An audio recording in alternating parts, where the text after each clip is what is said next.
key aspect of Bonnie's business model is to rage bait, winding people up with her TikToks. Welcome to WatchMojoUK, and today we're looking at dreadful British TV moments that had us changing the channel. The Duchess of York is playing a joker on the first game! Before we begin, we publish new content every day, so be sure to subscribe to our channel and ring the bell to get notified about our latest videos. Number 20. Alan Carr kills Paloma Faith. The Celebrity Traitors. You got a bit of hair in your face. Okay. Yeah, there you go. It's gone. Fabulous, darling. In shocking, despicable scenes, Alan Carr set the bar extremely high in the first ever series of Celebrity Traitors. Nobody knew he'd be so ruthless, going on to win the series, murdering lifelong friend Paloma Faith in plain sight. She was the game's very first victim, but she certainly wouldn't be its last. Oh, no. Oh, my God. Lovely Paloma Faith. I feel awful. I didn't know what else to do. I've gone and murdered one of my best friends. While the more brazen traitors like Jonathan Ross and Cat Burns were eventually found out, Alan made it all the way to the end, even witnessing the spectacular Joe-Nick alliance break down. It seems that Paloma Faith has since forgiven him, though for a while it looked like the pair were never going to speak to each other again. It broke my heart. You got to toughen up. I don't want to hear any more of this broken heart nonsense. I know. What are you? Yeah, what are you? I'm a traitor. What are you? Number 19. The death of Prince Philip. You're watching BBC News from London. A short while ago, Buckingham Palace announced the death of His Royal Highness Prince Philip, the Duke of Edinburgh. In 2021, when the Duke of Edinburgh passed away, we hadn't had a major royal death since that of the Queen Mother almost 20 years before, so perhaps it wasn't too surprising that the news of Prince Philip's death at the age of 99 made everybody lose the plot, particularly if they worked in broadcast media. Good afternoon. We are breaking into programmes to bring you an announcement from the royal household. The BBC stopped all of its usual programming for round-the-clock bulletins and documentaries about the life of His Royal Highness, getting 111,000 Ofcom complaints for its trouble. ITV was just as bad, while Channel 4 largely continued with its usual offerings, a move that also got slated. There's just no pleasing some people. Buckingham Palace has announced the death of His Royal Highness Prince Philip, Duke of Edinburgh. Number 18. Ainsley Harriet's ancestry. Who do you think you are? He owned 1, 2, 3, 4, 5, 6, 7, 8 slaves.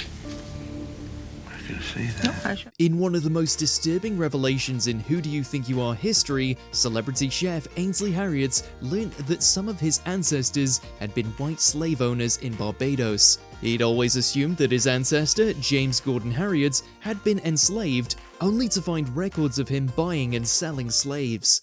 One moment you're feeling this almost hatred for people who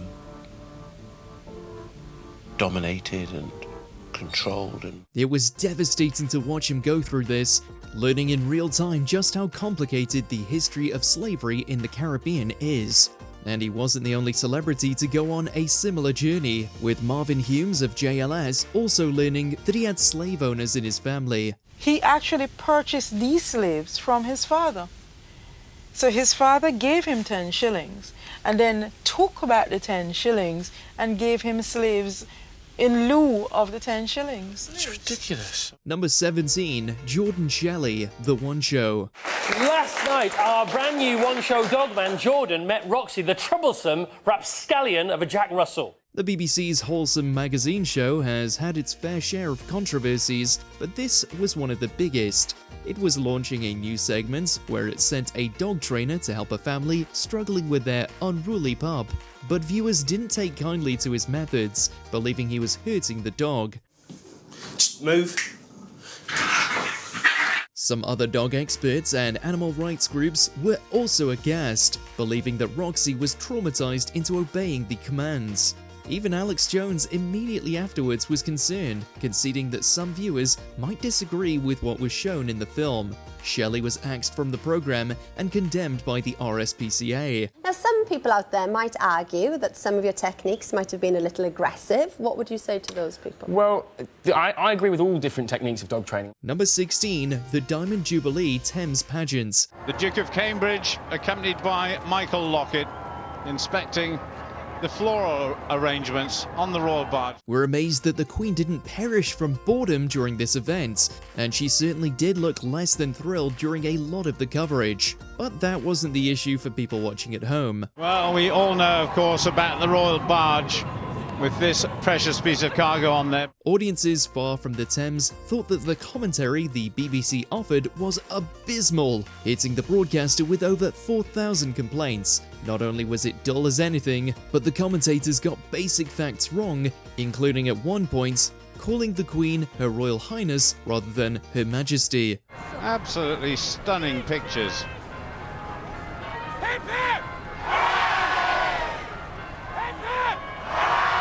But television viewers should be grateful they weren't there in real life, because it was freezing. 6 people involved in the pageant needed hospital treatments for hypothermia.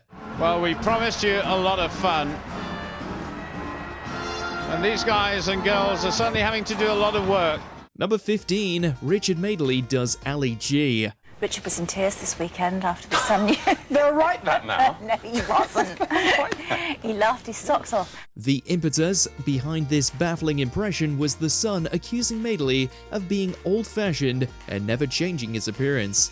Never one to take something lying down, the real-life Alan Partridge had no choice but to do something even more embarrassing than keeping the same haircut for his entire life. Dressing up as Ali G to do the most cringe-inducing interview we've ever seen on British television. It's here with my Judy to ask her some questions about this morning. Oh. Now, Judy, when you was presenting with Richard, what does your real husband think?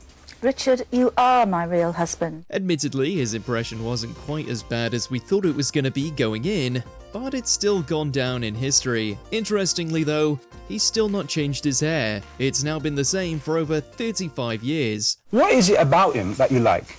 Oh, he's very nice. No, you know what I was meaning. What is it about him that you like? Number 14, the reveal of H, Line of Duty. Come off it, no way. This can't be right. Perhaps when Line of Duty comes back, they'll reveal that all the nonsense about incompetent policeman Ian Buckles being the criminal mastermind H all along was just a red herring.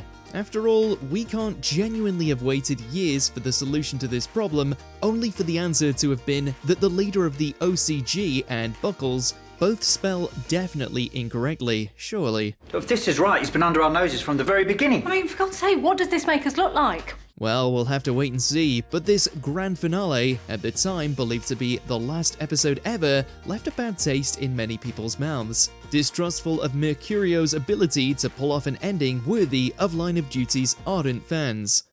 Ian Buckles, you do not have to say anything, but it may harm your defence if you do not mention and question something you later rely on in court. Number 13, the Timeless Child, Doctor Who. Now, having seen her adopted child regenerate her body, Tecteun, a scientist and explorer, had a new landscape to explore. Doctor Who showrunners do love changing up the lore in interesting ways, from Russell T Davies killing off all the Time Lords to Stephen Moffat giving the Doctor a wife, but no change to the canon has been more maligned than this, the Timeless Child reveal.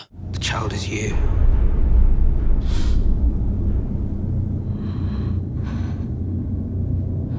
It turns out that all along, the Doctor was the Timeless Child and the source of Time Lord regenerations, and that there were countless Doctors before the first Doctor that she conveniently couldn't remember. Even Sacha Dhawan couldn't make this sound any less ludicrous than it was, and to this day, it remains one of the most hated moments of the revival. You are the Timeless Child.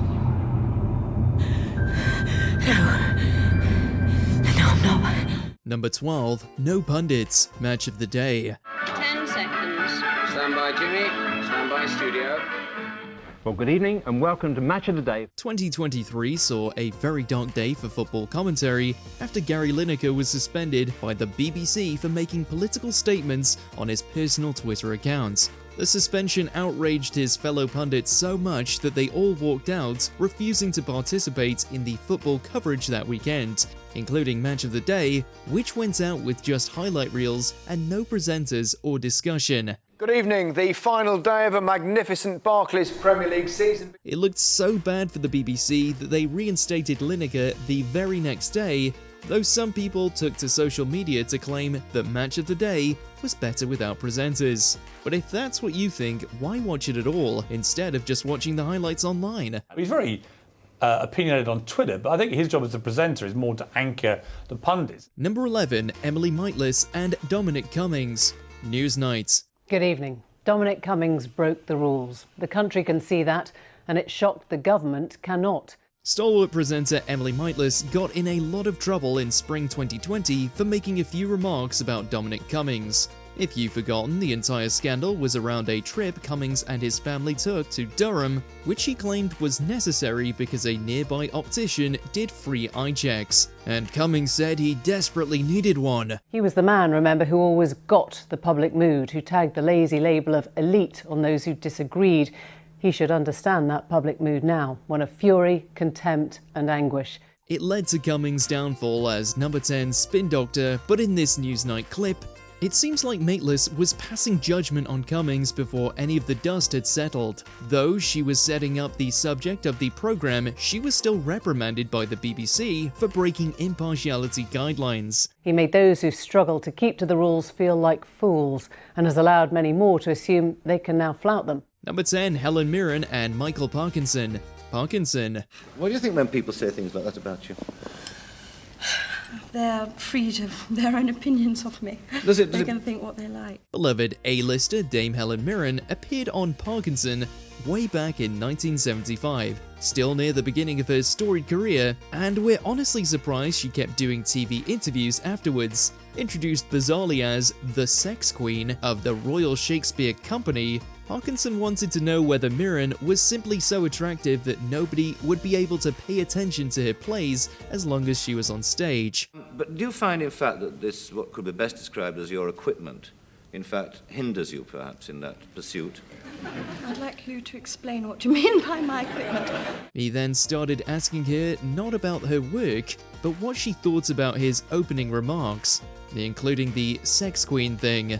In hindsight, Parkinson called it embarrassing and over the top, and we have to agree. Being a successful actress or a serious actress, because serious actresses can't have big bosoms. Is that what you mean? Well, I think that they might sort of detract from the performance, if you know what I mean. Really? Number 9, Dead Bodies.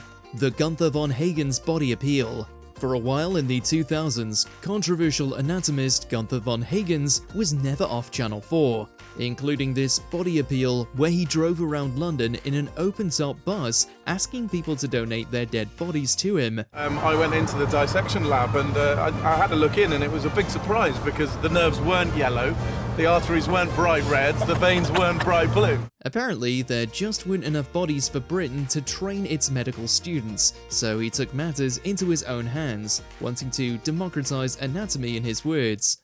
My mission? Well, to find out what motivates people who'll agree to do this, but also look at what makes people reluctant to do it. The whole thing was absolutely bizarre and just as disturbing as von Hagens' other TV appearances with his plastinated corpses. We won't show you any of them, but his journey to convince people to donate their bodies to science was documented here by Channel 4 and Dr. John Marsden. Gunther's had his differences with the British medical establishment in the past. In 2002, he incurred their wrath when he performed the UK's first public autopsy for 170 years. Number 8, There's Something About Miriam. There's still such a curtain pulled over the whole show. We never heard from Miriam again.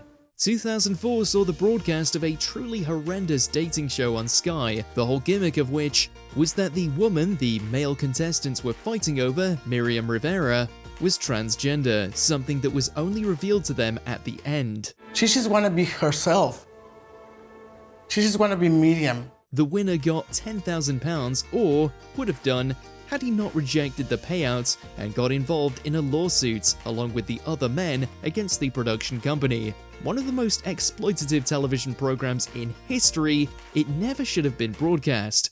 Everybody on the crew, the production staff, we all just felt like this kind of sense of trepidation. Miriam died in 2019, officially having taken her own life, though her husband Daniel thinks she was actually murdered. Number 7, Fern McCann eats a spider. I'm a celebrity, get me out of here. But it's moving. It won't be soon.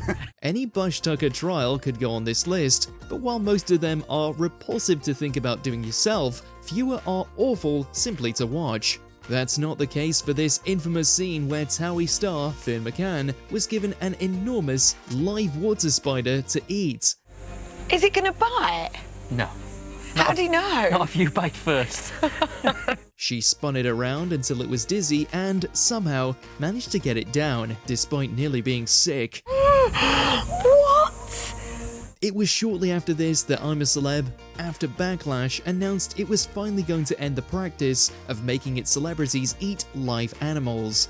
Most people dislike spiders, but that doesn't mean it's not cruel to eat them alive. Number 6, Freddie Flintoff's Crash, Top Gear. You know, I still live it every day. I'm still in the car every night when I go to bed. And it's so vivid. The footage of this has never actually been broadcast on TV, for very good reason, but it was still the moment that put Top Gear on an indefinite hiatus. They were showing me how to get the car going sideways. And the wheel came up at the front.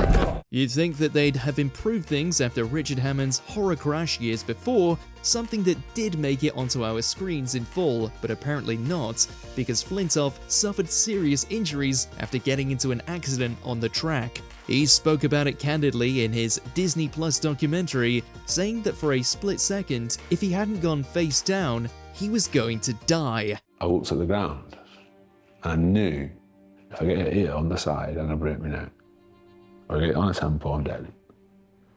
My best chance is to go face down. He's since been paid millions by the BBC for lost income during the time he's been unable to work. Number 5, Piers Morgan walks out. Good morning, Britain. And I understand that you don't like Meghan Markle. You've made it so clear a number of times on this programme. The tantrum to end all tantrums happened on live morning television back in 2021 when Piers Morgan lost his temper after everybody else in the studio got sick of his obsession with the Duchess of Sussex. Claiming that GMB was entirely his show, Piers stormed off with the announcement that he was stepping down with immediate effect coming later that day. But yet you continue to trash her. OK, I'm done with this. No. Sorry, no. Sorry. Do you know what? That's pathetic. You can trash me, mate, but not my own show. In the years since, he's made light of the drama after appearing on BBC Breakfast in 2025, saying that his episode was the only time he beat the BBC for the breakfast ratings. Sorry, can't do this. This is absolutely diabolical behaviour. Still, he claimed he missed his GMB colleagues despite publicly embarrassing them all. Number 4, it's a royal knockout, the Grand Knockout Tournament. Her Royal Highness, the fair Duchess of York, leading forth her heroes. Like a lot of royals, Prince Edward long dreamt of a media career, and this was his way into television. The young royals teamed up to appear in a version of It's a Knockout, leading groups of celebrities in a series of challenges they didn't compete in themselves. How do you account for this apparent ringing of your team? No, not at all. No ringing at all.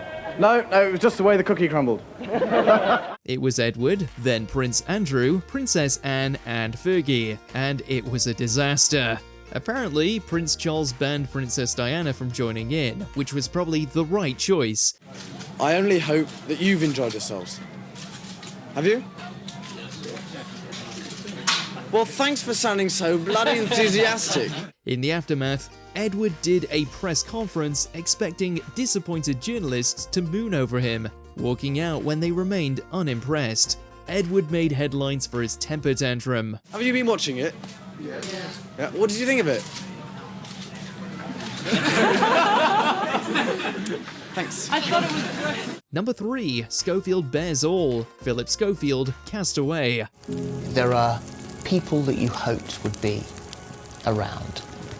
And then they're not. And you shed that skin. After his tremendous downfall as a result of his own unwise but not illegal actions, everybody thought Phillip Schofield was simply going to fade away, and he did for a while, but he resurfaced in 2024 to appear on this one-off series for Channel 5, going to live alone on a deserted island near Madagascar for 10 days. Good morning and welcome. You join us now for the International Coconut Ball Competition. We watched him slowly lose his grip on reality, talking to coconuts and eating crabs, and then finally, he decided to let go, stripping down and running into the sea, having ditched all of his supposedly toxic former colleagues.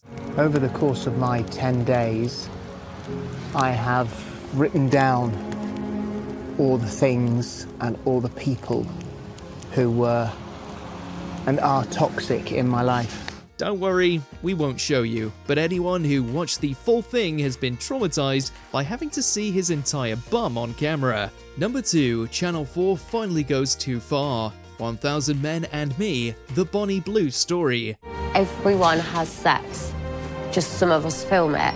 We can't show you most of the footage from this documentary for obvious reasons, but we know you know what it is. In 2025, adult film star Bonnie Blue became a household name almost overnight when she was the subject of this Channel 4 documentary, following her attempt to sleep with over 1,000 men in one day. Losing your virginity can be so intimidating as well, and I was like, I want to give them a good experience. I want them to have a good time in the bedroom, and the fact I was able to offer them that, I was like, I'm basically a community worker. To say this was controversial would be a gross understatement. People were appalled at how explicit this documentary was, available to watch on demand on Channel 4 with no age verification. People thought Channel 4 wasn't critical enough, and the program got hit with hundreds of complaints for giving Blue a platform in the first place. The last sort of 5-6 days, I've been like bedbound with flu. But yeah, I've never had such bad flu in my life. Number 1, Andrew and Jimmy. Jim'll fix it. The rail bridge being here, and then we carry on up the channel, and we're going to be operating today in this area and the area just up here. In many of the fixes on Jim'll Fix It, Savile himself didn't appear, only presenting the studio segments, unless the child specifically requested he be involved. In this chilling episode though, a little girl has it fixed to join the then Prince Andrew on a Royal Navy ship. This has just arrived from the other ship for you. All right, and that's from everybody in HMS Catastrophe, which is the consort that we're using today. Wishing you a very happy Valentine's Day. She gets to make some announcements and at one point receives some messages from another ship sailing past, which Andrew says are for Valentine's Day because she has admirers. This is Harriet speaking. I'd like to thank all of you in Cottesmore for a wonderful day. That is all. At the time, we're sure this all seemed innocent enough, but in hindsight, having seen those pictures of Andrew Mountbatten Windsor in the Epstein files, it's all extremely disturbing. Let us know which awful TV moments we forgot in those comments below.